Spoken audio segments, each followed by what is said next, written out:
I'm watching this Houston St. Mary's game. There's about a minute left. Houston's up by 5. Did Marcus Sasser just get hurt? Can someone in the chat let me know? I got it on mute. I just saw him. He's grabbing his shoulder. Did something happen there? If you know what's going on, let us know in the chat. But I do want to talk real quick. We'll get to this game in a second. I want to talk about Memphis first. All right.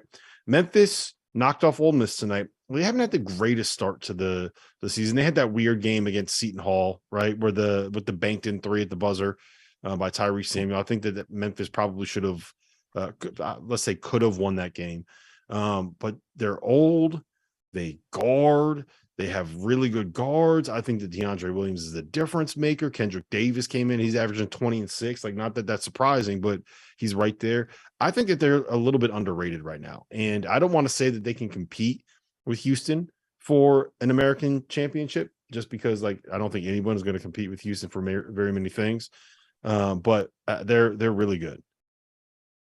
Yeah, I mean, I think the thing for me with Memphis that's different about this group than the previous years under Penny is there isn't that learning curve, right? Like, I think all these early Penny teams, you watched them and you said, man, like, maybe in February, once everyone figures out their roles and guys understand what it takes to win in college basketball, they could be pretty good. And right now in November and December now, as the calendar turns, you look and you say, okay, like, this team kind of knows its identity, right? They're going to play in ball screens with DeAndre Williams and Kendrick Davis, 2 really dynamic players, 2 really old players, right? DeAndre Williams, I think, is the oldest player in college basketball. Everybody in their starting lineup is older than you, Sweeney.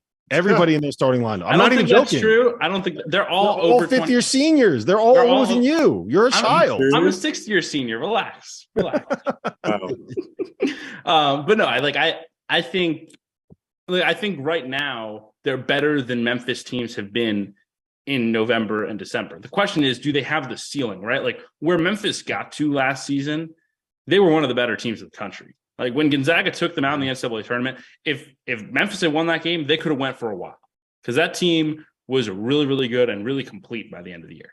And I don't know that there's that ceiling with this group, because I don't think they have the real scoring ability outside of Davis and Williams that they've had. I don't think they have the overwhelming athleticism that they've had on those 2 teams to just be monstrous defensively.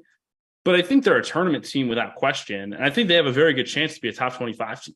Does that mean they're going to push Houston? I don't think anyone's pushing Houston in the American. But if you maybe pick a second team in that league right now, I'm taking the Tigers. Yeah, I agree too. I don't think is there a third team? Do we even need to mention a third team? Is there anyone else in the conference worth talking about? I don't think so. Patrick, where do you stand on the Tigers? I stand. To your point, Sweeney, they have that age, that maturity. You would think that they have a chance of making a further run. I do like the fact that this is a much better November, December than last year, November of last year. But I'm looking at this Houston team, how they fly around, and Seth Greenberg said it so well. Kelvin Sampson has gotten his guys to buy into not doing anything more than what you're capable of.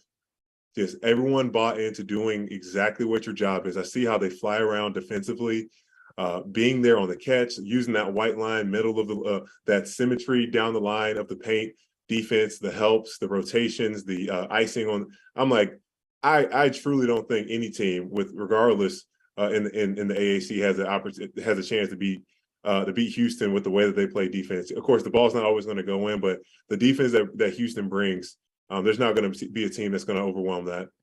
Yeah, and the one thing I will say is that I always have doubts about teams that can really only defend, but there's 2 things that make me feel comfortable about backing Houston as like an actual national title contender. And one of those is that they're going to get so many easy points off of offensive rebounds. Like, that's just what they do. They get to the offensive glass and they make it work for them. And the other thing is, assuming Marcus Sasser is okay and he came out of the game, there's 12 seconds left. It's pretty much over. But assuming he's okay, he can go get a bucket anytime he needs it. Jamal Mark can go get a bucket. Terrence Arsenault, I think, is a guy that by the end of the year, we're going to be talking about as someone that can get you 20 points on a night when you need him to. So they have different ways that they can score, even if a lot of times it's something ugly. Like, this is a 53-48 game against St. Mary's, who's good, by the way. But I think that they have some guards.